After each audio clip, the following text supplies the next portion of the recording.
Hi hello నమస్తే. VKR voice, ఇదే నిజం. ఇలా మంచి ముచ్చటెత్తుకొచ్చిన మళ్ళొకటి. అదేంటంటే మనం మరి నిన్న మొన్న నిజామాబాద్ కోసం చెప్పుకున్నాం, నిన్ననేమో ఆదిలాబాద్ కోసం చెప్పుకున్నాం. మరి ఈరోజు కరీంనగర్ కోసం చెప్పుకోవాలి కదా కంపల్సరీ. ఆల్రెడీ నిజామాబాదు ఎవరికి వస్తుందని చెప్పేసి చెప్పిన ఆ ఎపిసోడ్లో చూసుకోవచ్చు. ఆదిలాబాద్ ఎవరికి వస్తుంది అనేటటువంటిది చెప్పిన అది కూడా మీరు చూసుకోవచ్చు, ఎపిసోడ్లో చూసుకోవచ్చు. అయితే ఇప్పుడు కరీంనగర్కి వచ్చాం. కరీంనగర్లో మరి ఎవరి పాలవుతుంది లోక్సభ స్థానం, ఎవరి పాలవుతుంది, ఎవరు గెలవబోతున్నారు, మరి ఎవరికి ఏ మైనస్ ఉన్నది, ఎవరికి ఏ ప్లస్ ఉన్నది, ఎందుకోసం ఓడిపోతారు, ఎందుకోసం గెలుస్తారు అనేటటువంటిది మీకు స్పష్టంగా ఈ ఎపిసోడ్లో చెప్తాను. ముఖ్యంగా ఈ లోక్సభ స్థానాలకు లోక్సభ స్థానంకు కరీంనగర్ లోక్సభ స్థానంకు బీజేపీ నుండి బండి సంజయ్ అన్న ఆల్రెడీ పోటీలో ఉన్నాడు. అదేవిధంగా బీఆర్ఎస్కి వచ్చేసరికి వినోద్ అన్న పోటీలో ఉన్నాడు. ఎందుకంటే గతంలో కూడా వినోద్ అన్న ఎంపీగా చేసినటువంటి చరిత్ర ఉంది, గతంలో కేసీఆర్ గారు ఎంపీగా చేసినటువంటి చరిత్ర ఉంది. అదేవిధంగా ఇప్పుడు సిట్టింగ్ ఎంపీగా బండి సంజయ్ అన్న ఉన్నాడు. ఇప్పుడు కాంగ్రెస్ పార్టీ నిన్న ఒక కొత్త క్యాండిడేట్ను రాజేందర్ రావును ఆల్రెడీ పోటీలో పెట్టింది కాంగ్రెస్ పార్టీ. ఆ రాజేందర్ రావు కొత్త, వాస్తవానికి సరే కొత్తనా పాతనా అనేటటువంటిది అటు పక్కకు పెడితే కాంగ్రెస్ పార్టీ మాత్రం రాజేందర్ రావును ఆల్రెడీ రంగంలో దింపింది. ఈ దింపినటువంటి ఈ కరీంనగర్లో కింగ్ ఎవరు, అసలు ఎవరు గెలవబోతున్నారు, ఎందుకు గెలవబోతున్నారు అనేటటువంటిది నేను ఇప్పుడు చెప్తా.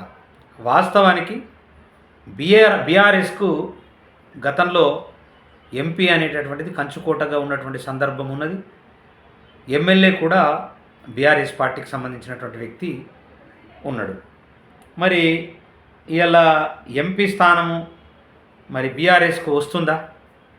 వినోద్ అన్న గెలుస్తున్నాడా? వినోద్ అన్న గెలుస్తలేడు. ఎందుకు గెలుస్తలేడు అంటే టఫ్ కాంపిటీషన్ ఇస్తుండొచ్చు.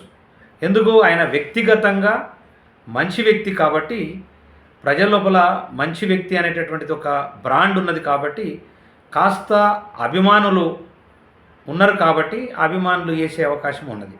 కానీ 100కి 80% అన్నకు, వినోద్ అన్నకు మైనస్ ఏర్పడే అవకాశం ఉన్నది. ఎందుకు అవకాశం ఉన్నదంటే కేసీఆర్ మీద విపరీతమైనటువంటి వ్యతిరేకత, కేసీఆర్ పాలన మీద వ్యతిరేకతతో మొన్న బీఆర్ఎస్ పార్టీని ఆల్రెడీ బొందబెట్టడం జరిగింది. అదేవిధంగా కేసీఆరే కాకుండా కొడుకు రకరకాల కేసులలో ఇరుక్కునేటటువంటి పరిస్థితి రావడం, అదేవిధంగా బిడ్డ ఆమె లిక్కర్ కేసులో ఇరికి తిహార్ జైల్లో ఉన్నటువంటి సందర్భం, ఇవన్నీ కూడా చూస్తే ఖచ్చితంగా ఓటర్ మహాశయులకు ఎట్లుంటుందంటే ఎవరు అధికారంలో ఉన్నారు, ఎవరు అధికారంలో లేరు, ఎవరికి మైనస్ ఉన్నది, ఎవరికి ప్లస్ ఉన్నది అనేటటువంటిది క్లారిటీగా, ఎంత డబ్బులు ఇచ్చినా ఎంత డబ్బులతో కొనాలనుకున్నా ఖచ్చితంగా మరి అందరికన్నా ఎక్కువ డబ్బులు కేసీఆర్కే ఉన్నాయి.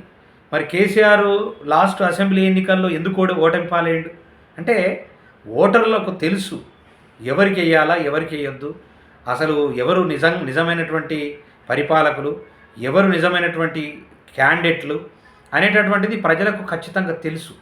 కాబట్టి ఈ లోక్సభ ఎన్నికల్లో, ఈ ఎంపీ ఎలక్షన్లో ఖచ్చితంగా బీఆర్ఎస్ పార్టీ మాత్రం ఖచ్చితంగా ఓటమి పాలు కావడం తథ్యం, ఖచ్చితంగా అవుతుంది.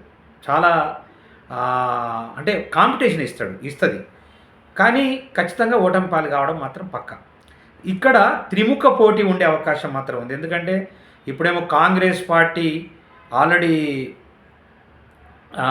అధికారంలో ఉన్నది ఈ రాష్ట్రంలో, తెలంగాణ రాష్ట్రంలో అధికారంలో ఉన్నది ఒకటైతే, రెండవది ఏంటంటే కాంగ్రెస్ పార్టీకి మైనస్ ఏంటంటే కొత్త క్యాండిడేట్ని తీసుకొచ్చి ఒక డమ్మీ క్యాండిడేట్ అనుకోవచ్చు కూడా, ఆ డమ్మీ క్యాండిడేట్ని తీసుకొచ్చి పెట్టడము ఒక మైనస్.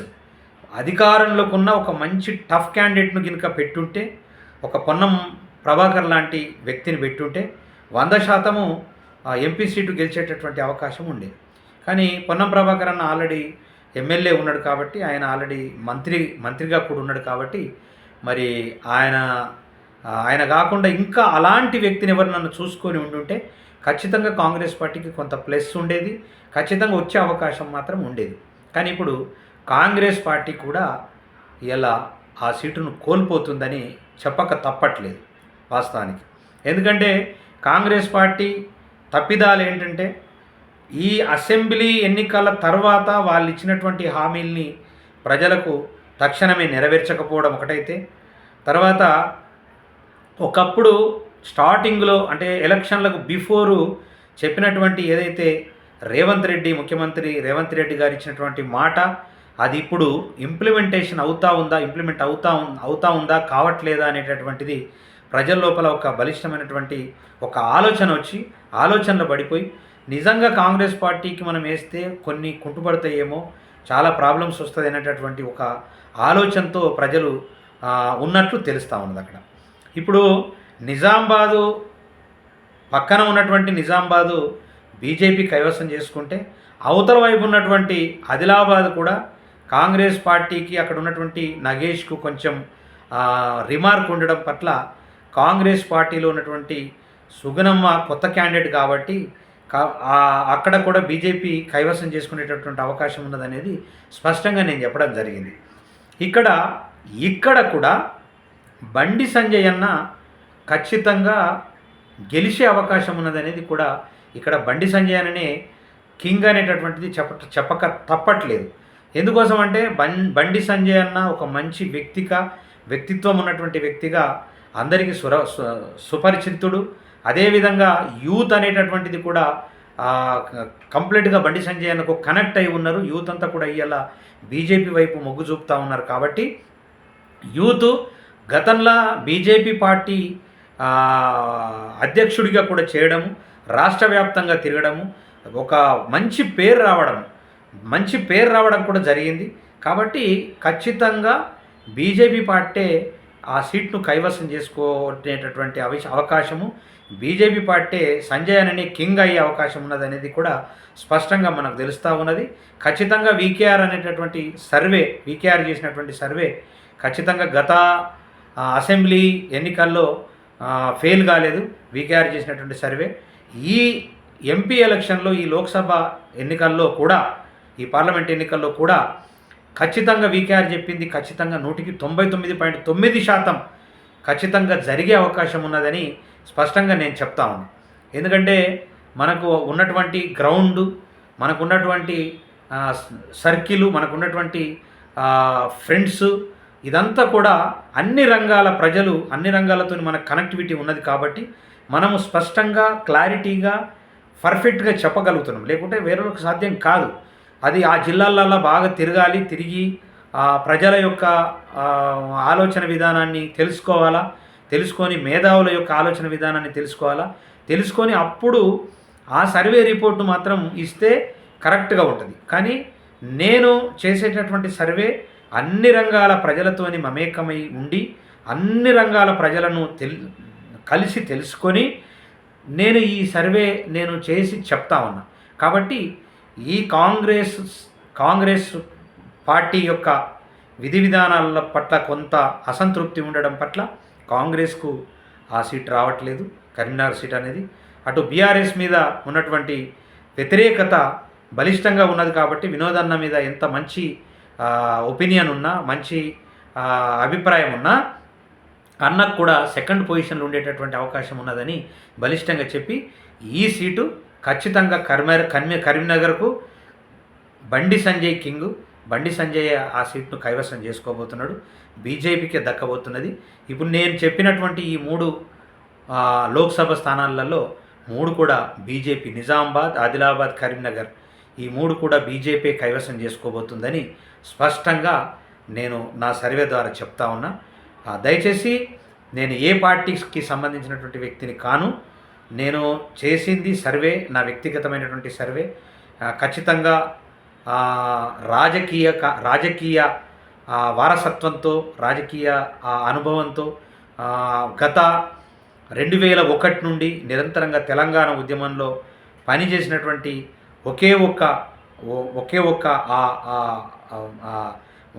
ఒక్క వ్యక్తిత్వం ఉన్నటువంటి వ్యక్తిగా నాకు ఆ సర్వే సాధ్యమవుతా ఉన్నది. కాబట్టి నేను ఒక సంగీత దర్శకుడిగా వీడేంటి అసలు సంగీత దర్శకుడు ఏంది, ఈ సర్వేలు ఏంది అనేది చాలామంది అనుకుంటా ఉన్నారు. వాస్తవానికి అట్లా కాదు.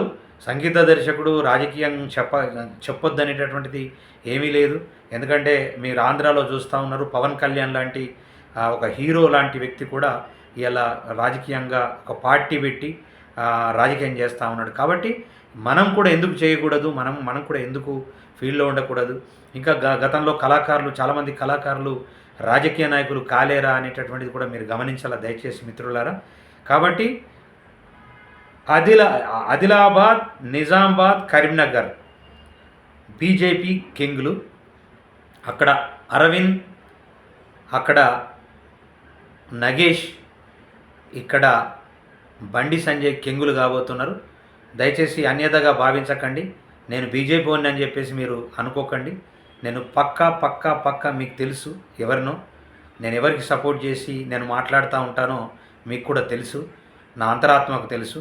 నేను ఈ వీడియోలో చెప్పొద్దు కాబట్టి చెప్తా ఉన్నా. కాబట్టి ఖచ్చితంగా బండి సంజయ్ కింగ్, దయచేసి నా వీడియోను సబ్స్క్రైబ్ చేయండి, షేర్ చేయండి, అదేవిధంగా లైక్ చేయండి, కామెంట్ చేయండి. దయచేసి మీరు అన్యథగా భావించకండి. దయచేసి మీ అందరికి కూడా జై తెలంగాణ, జై తెలంగాణ.